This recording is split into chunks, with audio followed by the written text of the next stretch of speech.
আমরা দেখি যারাই সংসদে যায় তারা অনেকে চাটুকার হয়ে যায়। আমরা কাউকে খুশি করতে কথা বলবো না।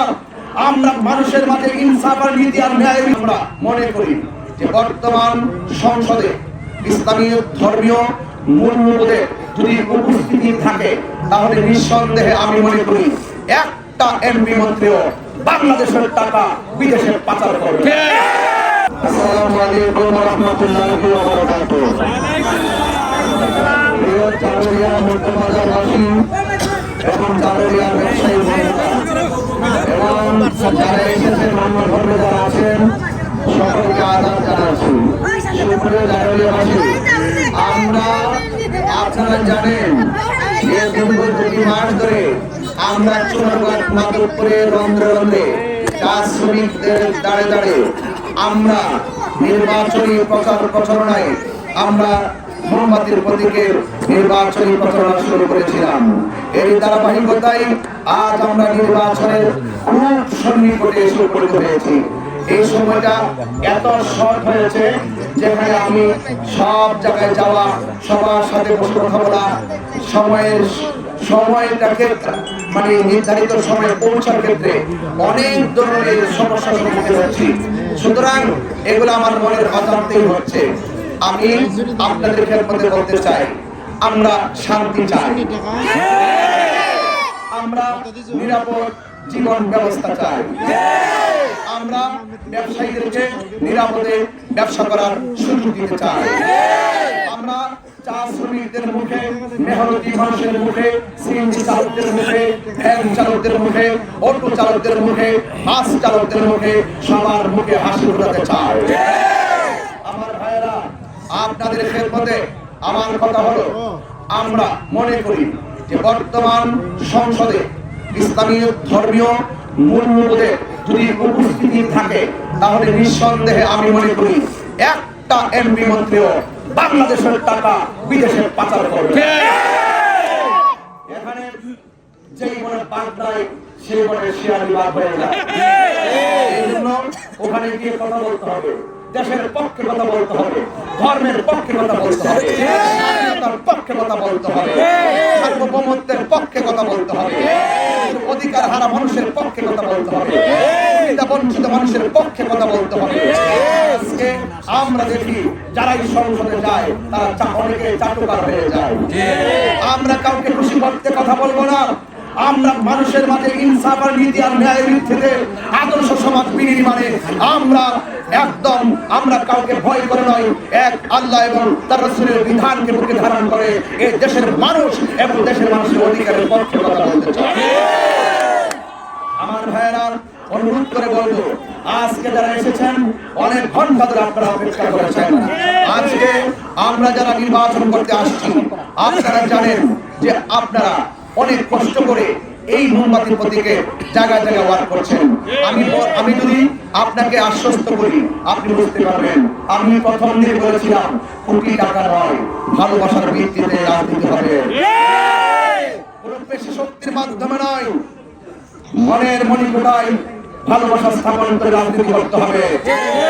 এই জন্য দেখেন আমার যারা আজকে যারা এখানে এসেছেন তারা বুকে হাত দিয়ে বলতে পারবে না আমি তাকে সংসার চালাইবার জন্য কিছু টাকা দিয়ে আমার ওয়ার্ক করেছি। এই ছেলেগুলো নিজের টাকা খরচ করে, নিজের ঘাম ঝরিয়ে বাড়ি বাড়ি ওয়ার্ক করছে আমাকে 1 টাকার জন্য, যে আমি বুঝে যাব আমি একদিন চাকরি করলে, একদিন কাজ করলে আমার 1000 টাকা পাই, আপনি আমাকে নিতে হলে আমাকে 1000 টাকা দিতে হবে। একটা কর্মী আমাকে কোনোদিন প্রশ্ন করে নাই। এই হলো রাজনীতি। কারণ ভোট একটা ইমানে আমানত, এই আমানত যেন টাকার কাছে বিক্রি না হয়।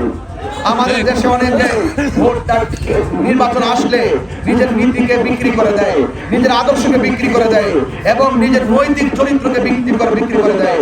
ভোট একটা আমানত, এই আমানতটাকে তারা বিক্রি করে দেয়। এই জন্য দেশের মধ্যে শান্তি আসে না। এই মানুষ নিরঙ্কুশ ভাবে তাকওয়া নিয়ে যদি রাজনীতি করত তাহলে সমাজ একটি আদর্শ সমাজ হয়ে যেত। হিন্দু, খ্রিস্টান, বৌদ্ধ, সনাতন ধর্মীর অনেকে আছে। সনাতন ধর্মীর একজনকে প্রশ্ন করেছিলাম যে আপনি কি চান, আপনার ঘরে কি চাউল পাঠাই দিব? তিনি বলছিলেন না, চাল পাঠাতে হবে না, ডাল পাঠাতে হবে না, শুধুমাত্র আমরা শান্তি চাই, শুধুমাত্র নিরাপদ চাই। তার মানে জিজ্ঞেস করলাম আপনি অশান্তি আছেন কোন দিক দিয়ে? কিছু কিছু মানুষ সারা জীবন আমরা শুধু মামলার প্রেশার দিয়ে রাখে। কিসের প্রেশার দিয়ে রাখে? মামলার প্রেশার দিয়ে রাখে, যে আমাকে যদি তোরা ভোট না দেস তাইলে মামলা দিব, 12 তারিখের পরে কিন্তু মামলা দিব, তালিকা হয়ে গেছে, লিস্ট হয়ে গেছে। আরে বাবা, এই সমস্ত মামলা বাণিজ্য রাজনীতি বন্ধ করুন, মানুষকে ভালোবেসে রাজনীতি করুন, মানুষের চরিত্র গঠনের কথা বলুন, তাইলে দেখবেন এই দেশ শান্তির নিকেতন হবে, শান্তির দেশ হবে। সুপ্রিয় জারুরিয়াবাসী, শেষ কালাম বলছি। অনেকে বলেন আমি যদি এমপি হয় তাহলে আমাকে কোথায় পাবেন? হয় না? সারা জীবন যে আমার আপনারা দাওয়াত করছেন, টাইমে কি আমার কোনো অসুবিধা হয়েছে? আমার কি 22 বছর আমার ওয়াদা দেখছেন না? আমার যে জবান দেখেন নাই? আমি কি কোনোদিন আপনাদেরকে কষ্ট দিয়ে কথা বলছি? আমি কি কখনো আপনাদের মাঝে ওয়াদা খেলাপ করেছি? তার মানে বোঝা গেল আমার উপরে যখন যে দায়িত্ব আসে আমি সেই দায়িত্ব শতভাগ পালন করি। মাধবপুর মানুষ আমাকে খুঁজতে হবে না। আরে এমপি বানিয়েছেন, সারা জীবন আপনারা তারাশ করেছেন, দরজার সামনে দাঁড়িয়ে আছেন, দরজা খুলে নাই, আপনাকে মূল্যায়ন করে নাই, আপনার ভোট দিয়ে এমপি হয়েছে, আপনাকে চুনারঘাট মাধবপুর রেখে ঢাকায় গিয়ে ঘুমিয়েছিল, আপনি মাসে একবার খুঁজে পান নাই। আমি কথা দিয়ে যাচ্ছি, আমাকে খুঁজতে হবে না, আল্লাহ যদি আমাকে কবুল করে আমি আপনাকে তালাশ করব ইনশাআল্লাহ। এটাই হলো আমার রাজনীতি।